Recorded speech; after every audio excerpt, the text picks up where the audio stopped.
बिहार में शराब माफिया को निस्तनाबूद करने के लिए नीतीश सरकार ने एक और कड़ा और बड़ा फैसला लिया है। ड्रोन और हेलीकॉप्टर अटैक के बाद अब माफिया पर prevention of money laundering act का चाबुक भी चलेगा। शराब से कमाया तो कहीं से नहीं बचोगे।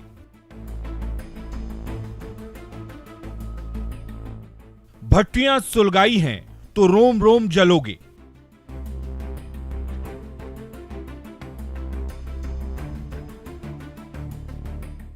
शराब की कमाई सरकार ले लेगी पाई पाई।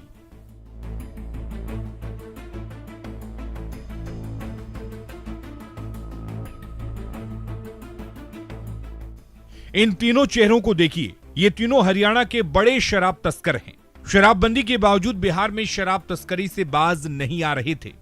पुलिस ने तीनों को हरियाणा से गिरफ्तार कर लिया है, लेकिन ऐसे लोगों को सुधारने के लिए नीतीश सरकार अब शराबबंदी कानून से भी आगे बढ़ गई है। सरकार ने फैसला लिया है कि शराब माफिया के खिलाफ अब prevention of money laundering act 2002 के तहत कार्रवाई होगी।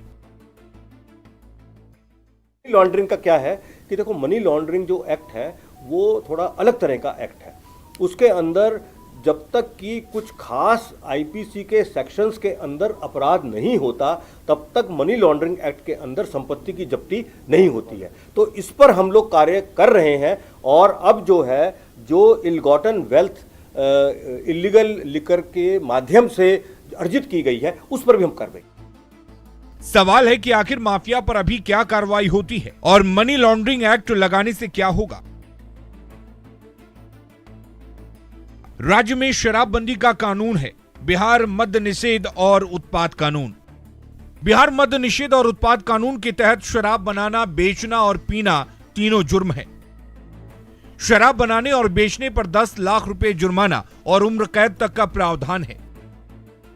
शराब से मोटी कमाई करने वाले लाखों के जुर्माना से बचकर भी निकल जाते हैं, मगर prevention of money laundering act 2002 लगने पर माफिया पाई पाई के लिए मोहताज हो जाएंगे,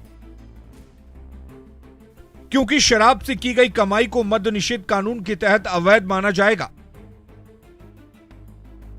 एक्साइज डिपार्टमेंट में अवैध संपत्ति को लेकर संपत्ति जब्ती का प्रावधान पहले से है, लेकिन उसका दायरा इतना विस्तृत नहीं रहा था जितनी मनी लॉन्ड्रिंग एक्ट का है। इसमें थोड़ा ब्रॉडर एस्पेक्ट है। इसमें इन्फोर्समेंट डायरेक्टर को ज्यादा लार्जर स्केल पर जाके इन्वेस्टिगेट करने का पावर है।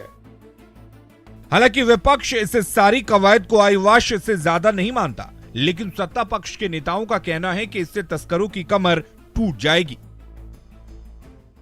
जहां तक रही मनी लॉन्ड्रिंग एक्ट लागू करने की बात बिहार में, तो इस एक्ट के माध्यम से नीतीश कुमार जी की सरकार और नीतीश कुमार जी के भ्रष्ट पूरा का पूरा प्रशासन सिर्फ और सिर्फ बिहार की जनता को परेशान करेगा। जब ऐसे लोगों पर यह कार्रवाई होगी तो निश्चित रूप से एक मैसेज जाएगा कि यदि आप धन उगाही करते हैं इस माध्यम से और सोचते हैं कि आपका धन आपके साथ बचा रह जाएगा, तो नीतीश कुमार जी के राज में यह संभव नहीं है।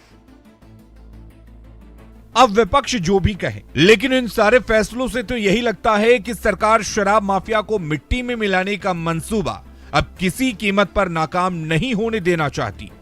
पटना से संजय कुमार की रिपोर्ट।